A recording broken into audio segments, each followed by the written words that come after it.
Okay, I'd like to talk about the greatest challenges of being a writer, for me, being an author. I believe the greatest challenge in being an author is having something to say, like having actual life experience to have something to say. It's very important. Let me give you an example. I read a story recently. It's a short story, about this guy who moonlighted as on Uber, as an Uber driver, and he got a call to this address and at around 11 p.m. and he arrived there, and it turned out to be a cemetery, and there was nobody there, which seems like basically a prank phone call, call. And he spent some time there, maybe like 10 minutes or so, being scared out of his mind, waiting for this for his fare, trying to call his fare. Nobody was answering, and finally he got scared and left. So it doesn't work as a short story because there's nothing that actually happened. There's not enough of a life experience in there to hold attention. Now it could be made into a short story. For example, as he was sitting there, there is something sinister and almost palpable, and this darkness, and there's like black shadows converging. The darkness seems to be oozing from crevices of the cars all around him, and this dark figure is congealing next to him. That's all in his mind, obviously, in the mind of the driver, who is scared out of his mind. Which, a good question is, why is he so scared next to a cemetery? Big deal, But anyway, okay, that's his world, and he's scared. Okay, that's very legitimate. Okay, good. So he is scared, and this dark shadow is congealing next to him on the passenger seat, and it smiles a toothless smile, and it says hi. And in his hand, in the shadow in his hand, holds a Starbucks coffee cup.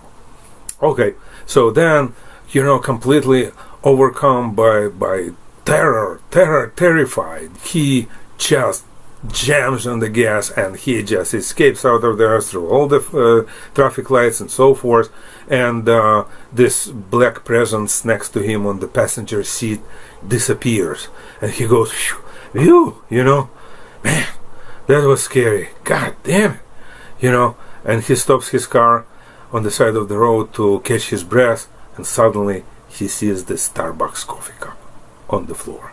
Okay, so now we have a kind of short story, maybe it's made out of nothing, but it's about something actually happened. Maybe it wasn't much that happened in real life, maybe it's all in his mind, maybe it's his own cup of coffee that he left there earlier, maybe he had coffee, who knows, but whatever. So maybe still nothing happened, but at least something happened in his mind.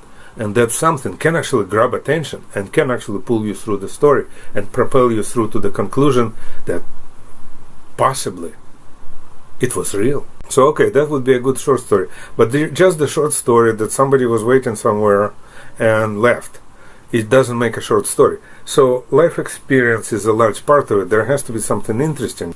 So that's one thing. Now, if nothing happened in there, and he was describing the feelings and the terror that he felt and so forth, again, it's a part of life experience. It's something that he experienced. Like in some way, he can relate to those feelings, the feeling of terror and the crawling, your hair crawling in the back of your head kind of sensation. He must have experienced it before, so there had to be a life experience to base that particular emotion and description on. So still there has to be a life experience. So without a life experience there is no short story. So that would be the greatest challenge, is to translate your experiences into something that other people would find interesting. If you have a lot of experience, it's an easier goal. You have a lot of experience to draw from. If you don't have a lot of experience in life and you led a protected and sheltered existence all your life up to this point and so forth, then chances are you're gonna have a hard time making a short story. So you have to go out there and get yourself down and dirty and up to your elbows and just really go for it. And if you near brushes with death, will do you a lot of good. Whatever doesn't kill you makes you stronger. Whatever kills you, on the other hand, would be most unfortunate. And so there's always risk, but there is risk in life anyway. We always take risk. Every time we leave the house, we take risk. I live in the Bay Area. We have earthquakes here. So just not even live in my house, I take a risk, and it's totally fine. And not only with me, but with millions of other people. We accept risk. So in order to become a writer, you have to accept a little bit higher risk.